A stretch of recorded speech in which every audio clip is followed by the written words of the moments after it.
Hello friends, அஸ்ஸலாமு அலைக்கும். Welcome to Ayesha scraps and cooking. இன்றைக்கி நம்ம ரொம்ப சுவையான மோத்திச்சூர் லட்டு வீட்டிலையே எப்படி செய்யலாங்கிறத நம்ம பார்க்கலாம் ஃப்ரெண்ட்ஸ். வீடியோக்குள்ளே போகிறதுக்கு முன்னாடி நம்ம சேனலில் சப்ஸ்கிரைப் பண்ணாதவங்க ரெட் கலர் பட்டனை கிளிக் பண்ணி சப்ஸ்கிரைப் பண்ணிக்கோங்க. பக்கத்தில் இருக்க பெல் ஐக்கானை ப்ரெஸ் பண்ணி ஆளுங்கிற ஆப்ஷனை கிளிக் பண்ணிங்கன்னா நம்ம சேனலோட அப்டேட்ஸ்லாம் உங்களுக்கு நோட்டிஃபிகேஷனில் வரும். அதுக்கு நம்ம ஃபஸ்ட்டு ஒரு பவுலில் நம்ம சக்கரை பாகு செய்கிறதுக்கு தயாராகிக்கலாம். அதுக்கு 1 கப் சுகர் எடுத்திருக்கேன். 1/2 கப் அளவுக்கு தண்ணி சேர்த்துக்கோங்க. அது நல்லா கரையட்டுங்க.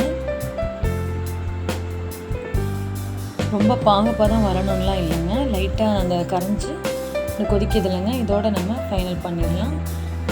ஒரு 2 ஏலக்காவை பிச்சு போட்டுக்கோங்க.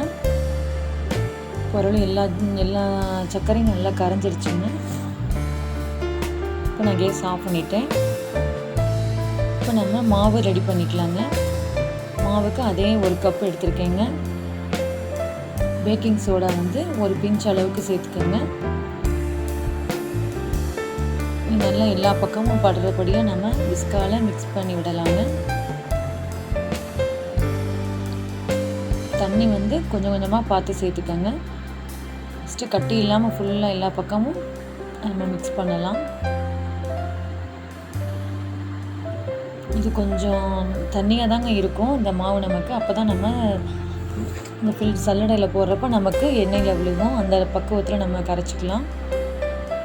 ரொம்ப கெட்டியாக இருக்கக்கூடாது. இப்போ ஃபுட் கலர் நம்ம சேர்த்துக்கலாம். நமக்கு எவ்வளோ தேவையோ அந்தளவு செக் பண்ணி பார்த்துட்டு கொஞ்சம் கொஞ்சமாக நம்ம சேர்த்துக்கலாங்க. இந்த லட்டு ரெட் கலரில் இருக்கும், அதான் ரொம்ப அட்ராக்ஷனாக இருக்கும். அதனால் நான் ரெட் கலர் சேர்த்துருக்கேன்.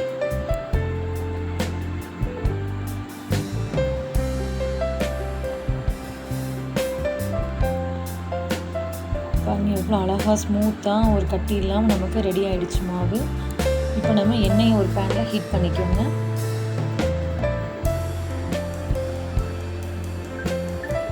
இந்த மாதிரி சல்லடையில் நான் போட்டிருக்கேன். இல்லை பெரிய கரண்டி ஓட்டையாக இருந்துச்சுன்னா நீங்கள் அதுலேயும் கூட இதை நீங்கள் ட்ரை பண்ணலாம்.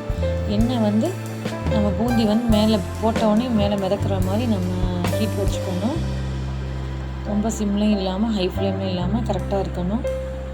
ஒரு பேப்பரில் நல்லா டிஷ்யூ போட்டு வச்சுக்கோங்க. அப்போ தான் நம்ம போடுறப்ப அந்த எண்ணெய் நல்லா இழுத்துருக்கும் பேப்பரில். இப்போ நம்ம பூந்திகள் ஒன்றுன்னா நல்லா உதிராக ரெடி ஆகிடுச்சு. இப்போ நம்ம சக்கரை பாகில் ஆஃப் பண்ணி வச்சுருக்கோம்லங்க, அதில் நம்ம அந்த பூந்திகளை சேர்த்து கொஞ்சம் சிம்மில் வச்சுக்கலாம். நல்லா உதிராக சூப்பராக இருக்குங்க. நல்லா ஓரளவு நம்ம எண்ணெயில் போட்டிருக்கப்ப கொஞ்சம் கிறிஸ்பி லைட்டாக வர்றப்ப நம்ம எடுக்கலாங்க. ரொம்ப சாஃப்டான டைமில் எடுக்க வேணாம், கொஞ்சம் கிறிஸ்பி வந்ததுக்கப்புறம் எடுங்க. எடுத்து ஒரு பிளேட்டில் ஆற விட்டுட்டு நம்ம இந்த சக்கரை பாகில் சேர்த்துக்கோங்க. சேர்த்து இந்த சக்கரை பாகு சிம்மில் வச்சு நல்லா சுண்டி வருது இல்லைங்க, அது வரையும் நம்ம வெயிட் பண்ணலாம். இப்போ கொஞ்சம் டைட் ஆகிடுச்சு. நம்ம நெய்யில் கிஸ்மிஸ் முந்திரிலாம் தாளித்து வச்சுருக்கோம், அது இதில் சேர்த்துக்குவோம்.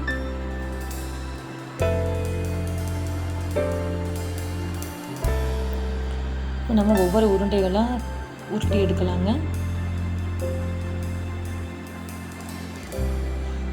டேஸ்ட்டு அவ்வளோ சூப்பராக இருந்துச்சுங்க, செம்மையாக இருந்துச்சுங்க. நீங்கள் இதே இதில் செய்யுங்க பக்குவத்தில், அவ்வளோ அருமையாக இருந்துச்சு. நம்ம வீட்டிலையே இவ்வளோ டேஸ்ட்டாக பண்ண முடியுமான்னு நீங்களே ஆச்சரியப்படுவீங்க. நல்லா இருந்துச்சு. இதே அளவில் நீங்களும் உங்கள் வீட்டில் செஞ்சு எல்லாருக்கும் கொடுங்க. நம்மளோட சுவையான மோத்திச்சூர் லட்டு தயாராகிடுச்சுங்க. இந்த வீடியோ உங்களுக்கு பிடிச்சிருந்துச்சுன்னா மறக்காமல் லைக் பண்ணுங்கள், கமெண்ட் பண்ணுங்கள், சப்ஸ்கிரைப் பண்ணுங்கள். தேங்க்ஸ் ஃபார் வாட்சிங்.